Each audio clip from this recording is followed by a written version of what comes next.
What is up, everyone? I am Joseph and welcome to this video.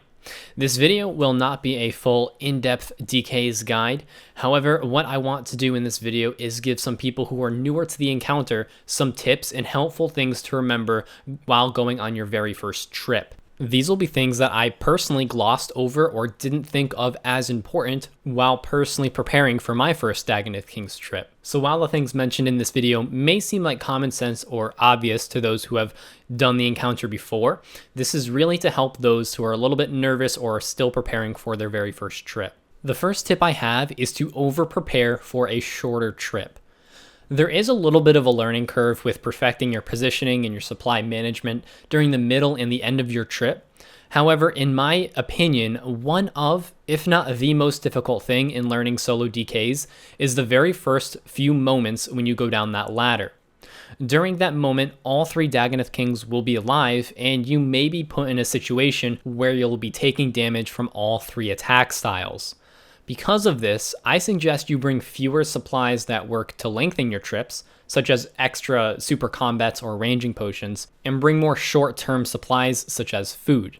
The reason I suggest this is those extra few pieces of food, while they'll shorten your overall trip, they'll help you get over that first hump of first going down the ladder and will ease your mind a little bit, making that transition a little bit more smooth. Once you become more comfortable with DKs, you'll be bringing little to no food other than maybe an SGS or one brew. But for that first trip, I do highly suggest you bring 2 to 3 extra pieces of food just to smooth out that transition and help you get over that hurdle just a little bit easier. The next tip I have revolves around getting actually to the Dagonoth King's lair. While it may seem a little inconsequential, having to remember the path and which prayer to use in that specific room is kind of just extra information to memorize that may just clutter up your thinking or make you just a little bit more stressed out. And watching a video alongside actually running there can slow you down and possibly cause a mistake that makes you take a little bit of extra damage before even getting to the DKs. So my suggestion is, before you even start your trip, watch a video and write down each direction, whether north, west, east, or south of the ladder that you need to run down, and which prayer you should be using for that room. So for example, the first prayer you need to use while walking down that first ladder is magic. And since there's only one ladder, you really don't need to write a direction, so just write down magic. On the next line, write down whatever prayer comes next with whatever direction if you need it. This way, you don't need to memorize the entire path, and you can quickly reference this list just by looking to the side of your screen instead of having to either play a video or follow along with the video or memorize the entire path. It just makes it one less variable to worry about and smooths out your trip and hopefully reduces the damage you take while getting to the DK's lair. The next tip I have is that if you did bring runes for blood spells to heal during your trips, be sure to use these to heal to full before entering the DK's lair. There are multiple areas on your way to the DK's lair that contain a few melee Dagonoths that you can easily use a blood spell on for some quick healing. I'll have the 2 areas that I use playing in the background, but just in general, if you think you're at a safe spot where you can just equip your staff or trident and throw out a few healing spells, it's highly recommended to do this so you're topped off before entering the DK's lair. The next tip I have centers around starting the trip. So I mentioned before that one of the most difficult parts of learning to solo DKs is that initial time where you go down the ladder and all 3 of the kings are alive. The best thing you can do at this point is just be patient. When you do go down the ladder, all 3 kings may be spread out or they may all be grouped together.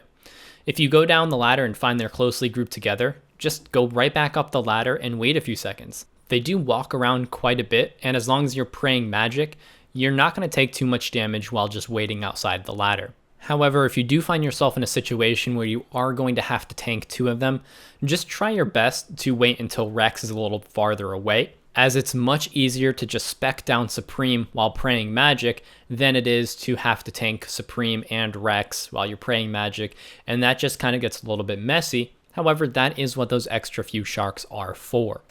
So in general, this tip is just be a little patient and wait for your opportunity.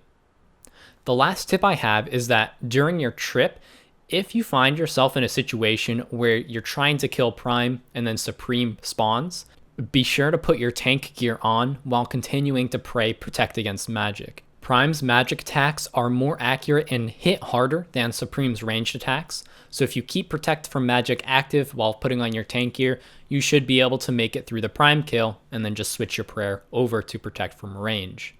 If you are comfortable with swapping or flicking between Protect from Magic and Protect from range, that is obviously the best choice.